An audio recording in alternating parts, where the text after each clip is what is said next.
La mano verde. Alfonso Álvarez Villar. El horror de la guerra se mezclaba en el recuerdo con otro suceso misterioso y terrorífico. Un suceso increíblemente real como lo atestiguaban la cicatriz que cruzaba su mejilla y el ruido de los arañazos con que aquello se hacía presente por las noches. Toda guerra es terrible, sentenció el joven profesor Diegues. Y su apotegma hizo, como por un conjuro diabólico, que las chispas del hogar saltaran con más fuerzas. Fuera, silbaba el viento otoñal que hacía girar las primeras hojas doradas. Sectores enteros del bosque cercano se teñían de rojo. Pero la guerra entre hermanos es aún más terrible. Antonio Echevarría echó una mirada azul a las brasas, y, luego, agitó los cubitos de hielo de su vaso de whisky que espejaba los infiernos del hogar. Luisa, la esposa de Diegues, lanzó un puñado de astillas a la chimenea y las fue revolviendo una por una con el atizador hasta convertirlas en líquidas varillas de fuego. La esposa de Echevarría, Carmen, se abrió aún más de piernas sobre la alfombra de nudos, que representaba una eterna primavera, y el horno rojo dibujó venas cobrizas en sus muslos. Se oyó un rasgueo como de unas uñas en el intento de abrir una puerta. ¿Es vuestro gato?, preguntó Luisa. No, no tenemos gato. Antonio Echevarría palideció. Se veían los cubitos de hielo temblar en el vaso, con una musiquilla infernal. Se levantó y cogió una negra Parabellum que yacía en una gaveta. Montó el arma. Luego salió a la noche ululante, dejando colarse en el salón una cabellera de hojas muertas. Hoy es sábado, musitó para sí Carmen. Se oyó un disparo y un alarido que parecía mitad humano, mitad animal. Antonio volvió a entrar sacudiéndose de encima una película de polvo blanquecino. Parecía ahora más tranquilo. /diagonal un lobo, una zorra. Volvió a inquirir Luisa. Peor que eso. Pero no os preocupéis. Ya no nos molestará. Cuéntanos alguna de tus aventuras de la guerra, solicitó la anfitriona, volviendo a cargar los vasos con ópalos de whisky. Y miró largamente a Luisa como queriendo protegerla. Luisa era una mujer menuda. Su blusa entreabierta apenas dejaba elevarse dos suaves colinas rematadas en dos pequeños obeliscos marrones. Su cabellera rubia lucía como un espectro Kirlian cuando los rayos rojos del hogar la atravesaban. Se inclinó hacia Echevarría y pareció que su cintura se quebraba. Sí, yo pasé muy malos ratos durante la guerra civil. Pero lo que me ocurrió cerca de Cáceres es algo que vais a considerar como una calentura de mi imaginación. Yo soy, o intento ser, científico, pero siempre estoy abierto a lo sobrenatural. Y más en una noche como esta, le atajó Carlos Diegues. Hace hoy, precisamente 44 años que le ocurrió a mi marido eso que os va a contar. Carmen se había tornado seria. Sus largas pestañas postizas parecieron durante unos instantes un bosque de lanzas macedónicas. Su voz de mezzosoprano sintonizaba ahora con el jadeo de las llamas. Una chispa más roja salió de una astilla voluminosa y se perdió en línea recta por la chimenea. Antonio Echevarría montó en ella y la siguió por montes y valles. Carraspeó durante unos segundos, tomó un trago, e inició su relato.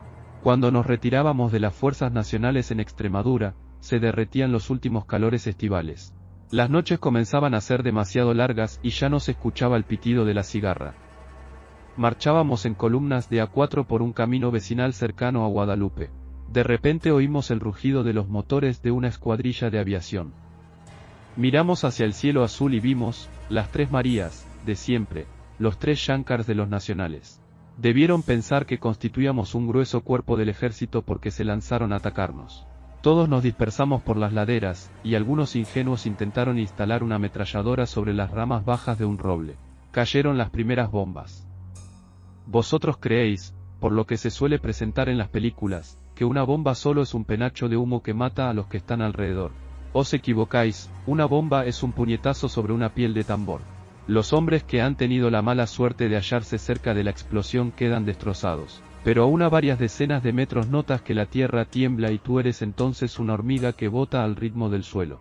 Lo cierto es que entonces yo me vi, levitado, a varios centímetros para luego caer pesadamente. Así, una y otra vez, hasta que no pude más y salí corriendo por el camino vecinal que había quedado vacío. Antes de poner los pies en el blanco polvo mordido por el sol, vi a los de la ametralladora espachurrados sobre el árbol como despojos de una carnicería. El tronco y parte de las ramas comenzaban a arder. Todo estaba impregnado de un olor a botica que te daba ganas de toser y de vomitar. Esperé unos instantes oculto tras una roca. Los Shankar se habían ido. Pero, también, mis compañeros. Vi a uno de ellos arrastrándose con una sola pierna por el camino y caer yerto al cabo de unos pocos metros. Un caballo piafó y trotó de estampida, sin que me fuera posible detenerlo. Me había quedado solo. Disparé, en efecto, un tiro al aire y solo me contestó, indignada, una bubilla. Tomé un trago de mi cantimplora que había cargado de coñac, me puse el fusil en banderola y seguí el camino. Caía la tarde. Las cornejas comenzaban a planear sobre la colina. Los farallones de roca amenazaban con derrumbarse. Los robles, los cerezos y las encinas alargaban como espadas sus sombras queriéndome amedrentar. Una tardía pareja de mariposas brotó delante de mí, sobre el camino, como advirtiéndome que no avanzase un paso más. Pero desde atrás me llegaba una confusa algarabía de pájaros carroñeros que se estaban cebando en aquellas horas, con los restos de lo que había sido la quinta compañía. El camino se bifurcaba y yo no tenía la menor idea de hacia dónde se hallaba nuestro derrotado ejército. Opté, por eso, por el de la derecha, que se perdía en un bosque de hayas. Por lo menos, les sería más difícil a los nacionales el encontrarme, caso de que sus avanzadas hubieran llegado hasta allí. El bosque respiraba como un inmenso animal herido. Los árboles se alzaban como muslos de un ciempiés vegetal. Sentía que aquellos árboles me odiaban. Pero no sabía por qué. Debajo de las tupidas ramas se había hecho la noche. Solo brillaban los ojos de las ardillas y de un zorro asustado que atravesó el camino barriendo el polvo con su hopo. La senda subía, revolviéndose en espiral sobre sí misma como un sacacorchos. Y yo empezaba a jadear. Sentí el inconfundible sonido de una fuente. Sí, a pocos pasos corría un manantial. De un caño salía un chorro de agua helada. Me ardían las mejillas. Por eso, lo primero que hice fue refrescarme. El chorro cortaba como la cuchilla de una navaja barbera. Parecía brotar del mismo polo norte. Me incliné sobre el macuto y me puse a dormir, con el fusil recortado sobre mi pecho. Muy lejos sonaba, como una tormenta que se extingue, el duelo de la artillería. Leves chispazos violáceos o ambarinos saltaban sobre el escaso horizonte que se divisaba desde allí, pero no pude cerrar los ojos. Estaba tenso como las cuerdas de un violín. Tenía presente, sobre todo, la imagen de mi compañero, con la pierna amputada y desangrándose sobre el camino, la de los intestinos, teñidos de bilis, de los servidores de la ametralladora, y me dolían todos los huesos. Oí como una pluma que se arrastraba por el polvo. Eran los pasos de una mujer calzada, quizá, con sandalias o alpargatas. Una campesina, pensé yo, y me puse en guardia. El cerrojo de mi Mauser rasgó el aire nocturno. Una sombra, aún más oscura que la del bosque, se detuvo ante mí, cansado. Brotó como un susurro de una garganta femenina. Sí, me limité a contestar y dirigí subrepticiamente el cañón del fusil hacia el bulto. Venga entonces conmigo. Tenemos una casa ahí arriba. Me levanté y seguí a la sombra, con el Mauser dispuesto a lanzar los 4 proyectiles restantes del cargador. A unos 100 metros de allí, el camino daba un viraje de 180 grados y en el recodo se encendió una luz. Era una casa campesina o tal vez un refugio para cazadores. 2 de las ventanas de la planta baja parecían los ojos iracundos de un demonio. Y supuse que se trataba de las llamas de un hogar que calentaba e iluminaba el comedor de la casa. Arriba, las tejas de las pizarras reflejaban las luces de las estrellas. La proximidad de una vivienda humana me hizo sentir más seguro. Además, ahora la sombra se había convertido en una espléndida mujer de unos 40 años de edad, morena y vestida de negro, que me sonreía. Entramos en la casa. Los goznes de las puertas chirriaron aunque parecían nuevos. El comedor era una estancia pequeña. El fuego de la chimenea destacaba el taraceado de la mesa y de las alcándaras. Las vigas se mostraban negras entre el blanco enjalbegado del techo y de las paredes. Una puertecilla se abría al fondo y desde el mismo comedor sala de estar despegaba una escalera empinada y con pasamanos de madera de roble que conducía a las habitaciones del piso superior. ¿Vive usted sola?, pregunté. Sí, desde que fueron asesinados por los rojos, mi marido, mis hijos y mis 2 hermanos. Entonces, no comprendo por qué ha brindado usted su hospitalidad a un sargento rojo. Los nacionales asesinaron a otros familiares míos.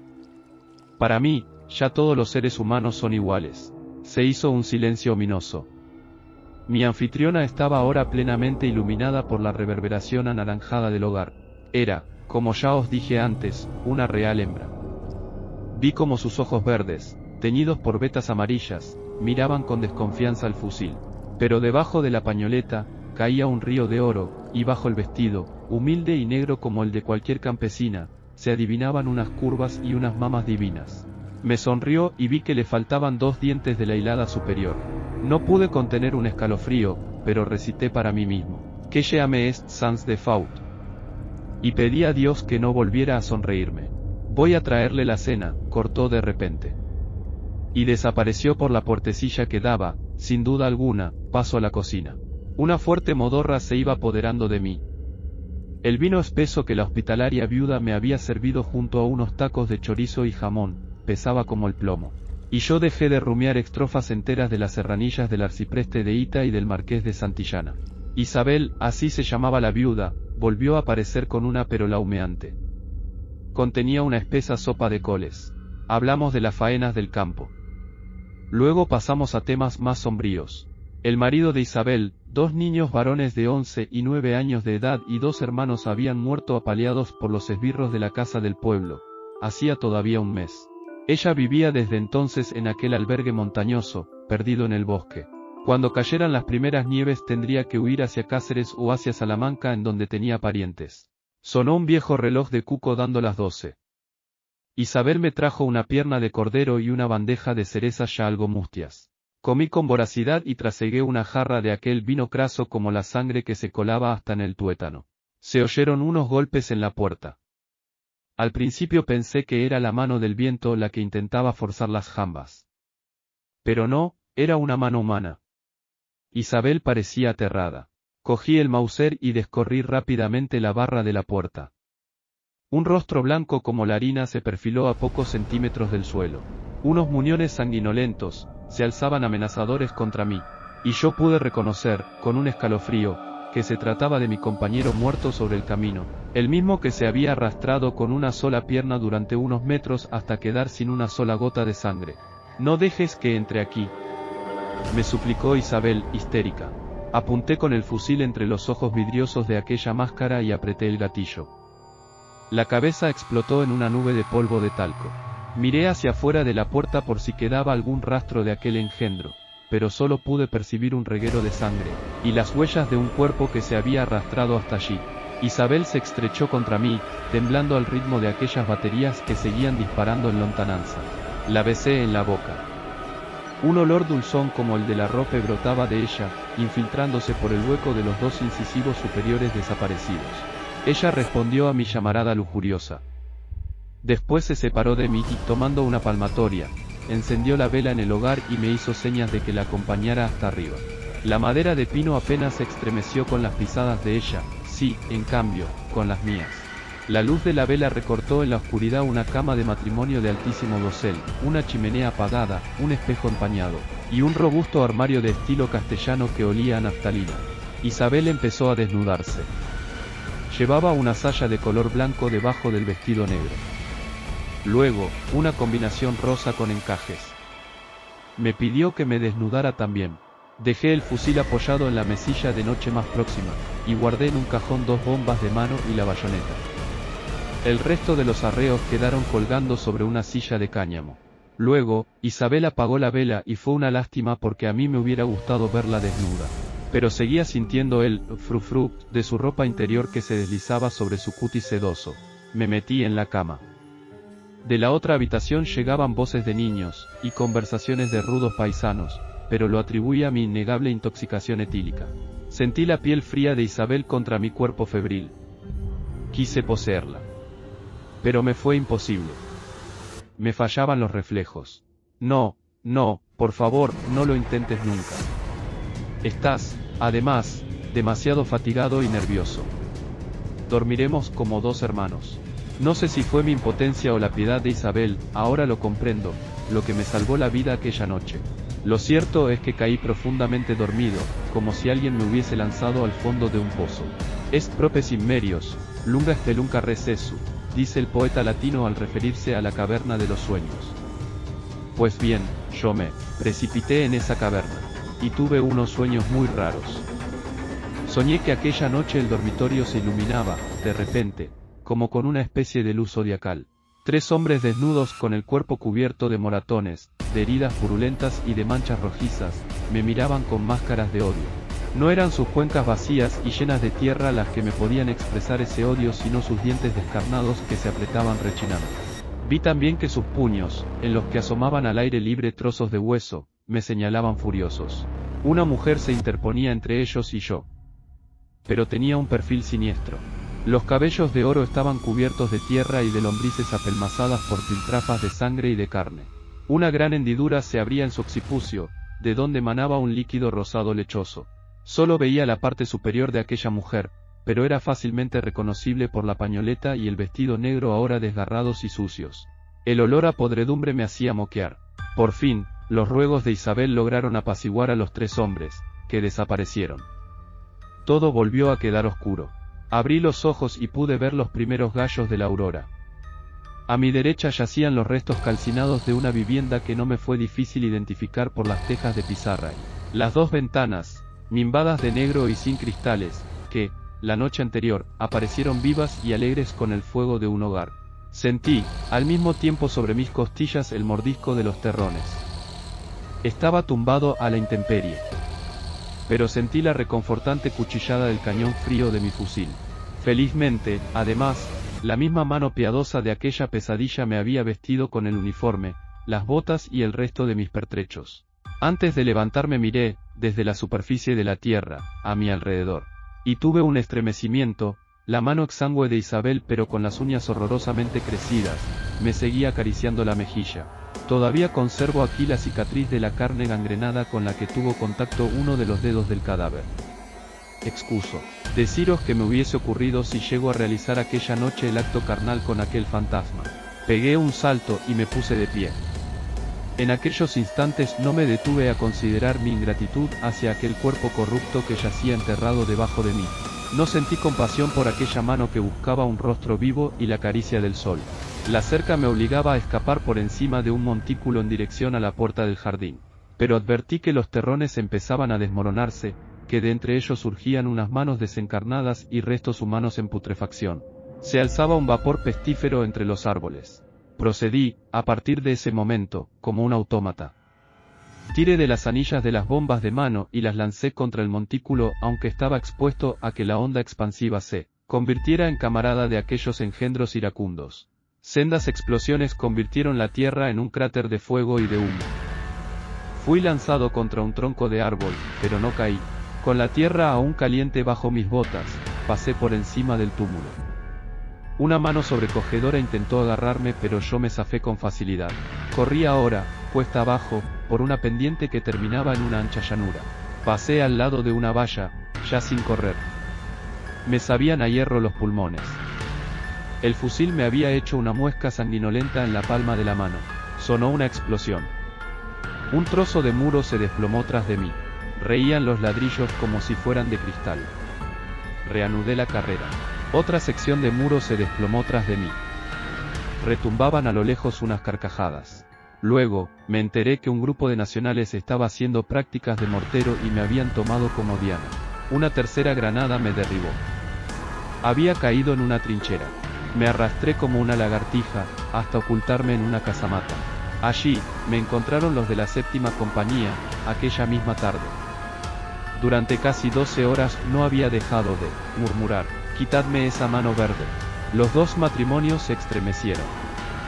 Una astilla más gruesa crepitó. El fuego del hogar parecía ahora hinchar su tórax como si fuese el dios de la guerra.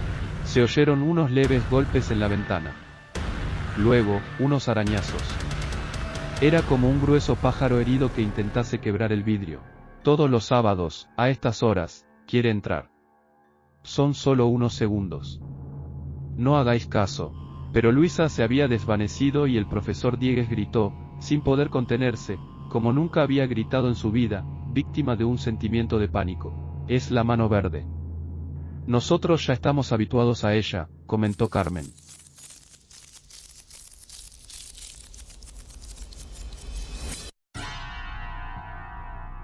Frank. Ramsés VII.